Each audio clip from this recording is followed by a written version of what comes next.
ప్రియమైన సహోదరి సహోదరులారా, ఆధునిక ప్రపంచంలో రాను రాను పాపం అంటే భయం లేకుండా పోతుంది. పాపములో జీవిస్తున్నటువంటి వారే, అన్యాయము అక్రమము చేస్తున్నటువంటి వారే అభివృద్ధి చెందుతున్నట్లుగా మనకి కనబడుతోంది. తప్పులు చేసేటటువంటి వారే కాలర్ ఎగరేసుకొని తిరిగేటటువంటి రోజులివి.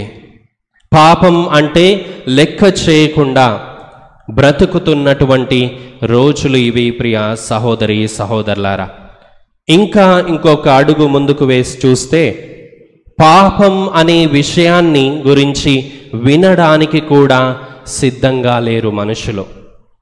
కొంతమంది అసలు పాపం అనేటటువంటిదే లేదు, ఏమైనా చేయొచ్చు, నరకం లేదు, ఏమీ లేదు, ఈ లోకంలో ఉన్నంత వరకు మనం ఇష్టం వచ్చినట్లుగా జీవించవచ్చు అని అనుకుంటూ ఉన్నాం. చాలామంది క్రైస్తవులు కూడా ఇదే కోవలో బ్రతుకుతూ ఉన్నారు, క్రైస్తవులమని చెప్పుకుంటూ ఉన్నారు. ప్రియ సహోదరి సహోదరులారా, ప్రియ దేవుని బిడ్డలారా, ఎడారిలో ఒక రకమైన పక్షి ఉండేదట.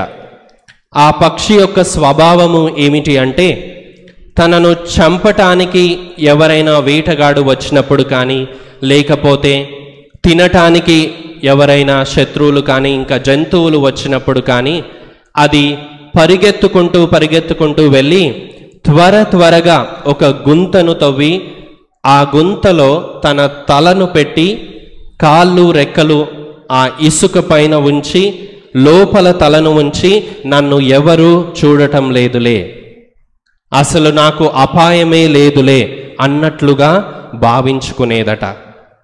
వేటగాడు వచ్చి, ఇతర జంతువులు వచ్చి దాన్ని తినివేశాయి అంట.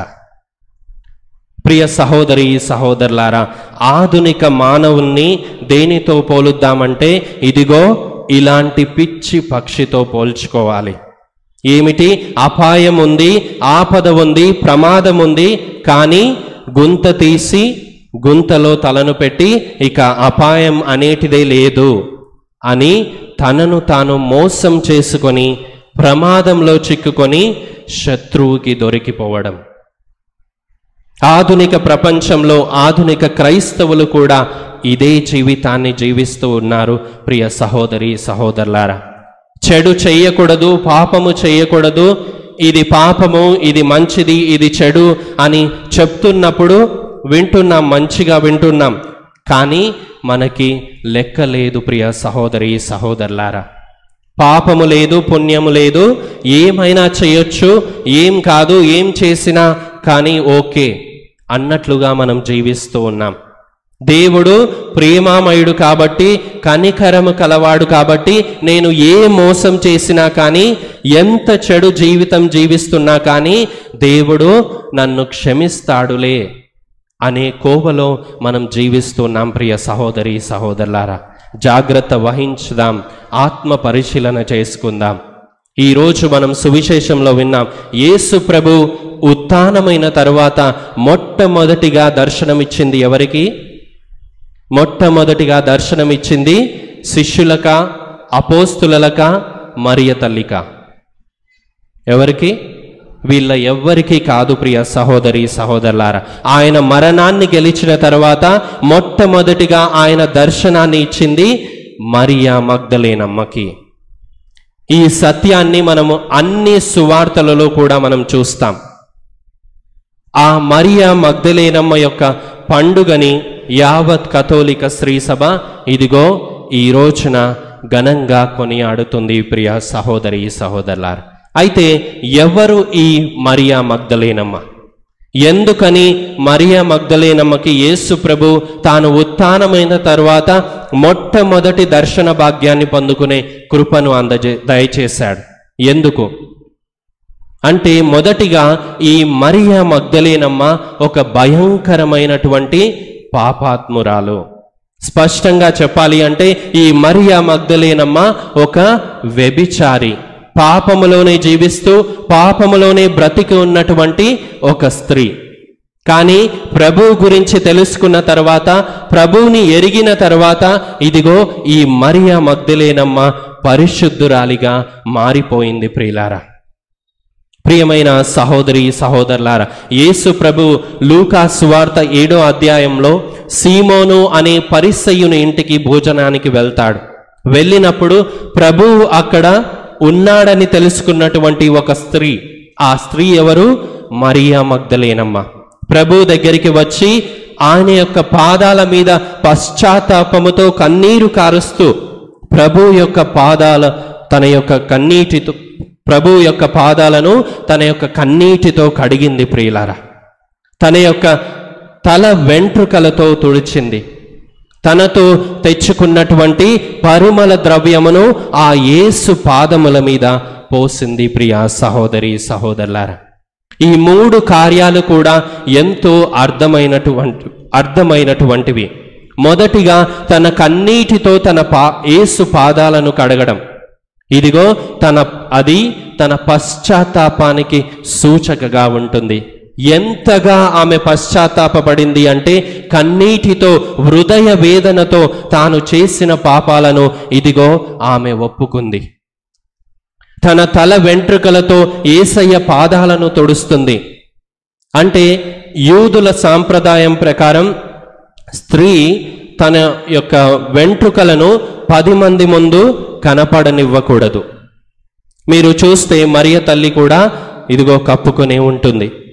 కాబట్టి ఏం చేస్తుంది ఆ స్త్రీ మరియ మగ్దలేనమ్మ అక్కడ అంటే, నా ప్రభు సన్నిధిలో ఎవరు ఎన్ని కట్టుబాట్లు పెట్టుకున్నా కానీ నాకు అనవసరం. నా ప్రభువు దగ్గరకు నేను వెళ్తాను. ఈ కట్టుబాట్లని, ఈ యొక్క పాత నిబంధన గ్రంథంలో ఉన్నటువంటి పరిసయ్యులు తయారు చేసినటువంటి ఈ నియమ నిబంధనలను ఛేదించుకొని నా ప్రభువు దగ్గరికి నేను వెళ్తాను. నా ప్రభువుకి నాకు మధ్యలో ఎటువంటి బంధనాలు లేవు అని ప్రభు దగ్గరికి వెళ్ళింది. ప్రియ సహోదరి సహోదరులారా, తన దగ్గర ఉన్నటువంటి పరిమళ ద్రవ్యం అత్యంత విలువైనది, ఖరీదైనటువంటిది. ఆ పరిమళ ద్రవ్యమును యేసు పాదాల మీద పోస్తుంది. చాలా చక్కని పరమార్థం ప్రియులారా. నా ఈ జీవితం అనేటటువంటిది శారీరకమైనటువంటిది. దేవుడిచ్చినటువంటి ఈ జీవితాన్ని ఇక ఆయన పాదాల చెంతనే ఆయనకే సమర్పించుకుంటున్నాను అని తన జీవితాన్ని ప్రభువు ముందు సమర్పించుకుంది. ప్రియ సహోదరి సహోదరులారా, మరియ మగ్దలేనమ్మ ఒకప్పుడు పాపాత్మురాలు. ప్రభువుని నమ్ముకుంది, పశ్చాత్తాపపడింది, కన్నీరు కార్చింది, హృదయ వేదనతో హృదయ పరివర్తన చెందింది, ప్రభువుని అనుసరించింది, పునీతురాలిగా మారింది. ఇది మరియ మగ్దలేనమ్మ గురించి మనం తెలుసుకోవాల్సింది. ఇక ఇప్పుడు నేను ప్రారంభంలో ఒక ప్రశ్న వేశాను. ఏమిటి అంటే, ఎందుకు ప్రభు మరియ మగ్దలేనమ్మకి మొట్టమొదటిగా కనబడ్డాడు? ఎందుకని అంటే, యేసు ప్రభు 9వ అధ్యాయం మత్తయి సువార్త 9వ అధ్యాయంలో చెప్తున్నాడు, నేను పాపులను పిలుచుటకు వచ్చితిని కానీ నీతిమంతులను పిలుచుటకు రాలేదు అని అంటారు. ఈనాడు క్రీస్తు ప్రభు పాపి మారు మనస్సు పొంది తన యొక్క బాటలో నడుస్తున్నటువంటి మగ్దల మరియమ్మకు కనబడడం ద్వారా మనందరికీ ఇచ్చే సందేశం ఏమిటంటే, నీవు నేను కూడా మారు మనస్సు పొందగలిగితే దేవుడు నిన్ను నన్ను కూడా మరియ మగ్దలేనమ్మ ప్రేమించినట్లుగానే ప్రేమిస్తాడు, దీవిస్తాడు. ప్రియులారా, ఈనాడు మనమందరము కూడా పునీత మరియ మగ్దలేనమ్మ గారి యొక్క మధ్యస్థ ప్రార్థన ద్వారా మన యొక్క కుటుంబాలలో, మన జీవితాలలో దేవుని స్వరాన్ని వినకుండా, దేవునికి దూరమైపోయి దేవుని దీవెనలు పొందకుండా, ఆశీర్వాదాలు పొందకుండా జీవిస్తున్నటువంటి మనల్ని ఆమె మధ్యస్థ ప్రార్థన ద్వారా వేడుకోమని చెప్తూ ఉన్నాడు. ఆ దేవాది దేవుని యొక్క ఆశీర్వాదాలు, ప్రేమ, కృప మనపై అనుగ్రహింపబడి మనము మారు మనస్సు పొంది దేవుని సన్నిధికి వచ్చి దైవ ఆశీర్వాదాలు పొందుకునేలాగున ఆ యొక్క శక్తిని దయచేయమని ఈ యొక్క దివ్య బలి పూజలో వేడుకుందాం. ఆమేన్.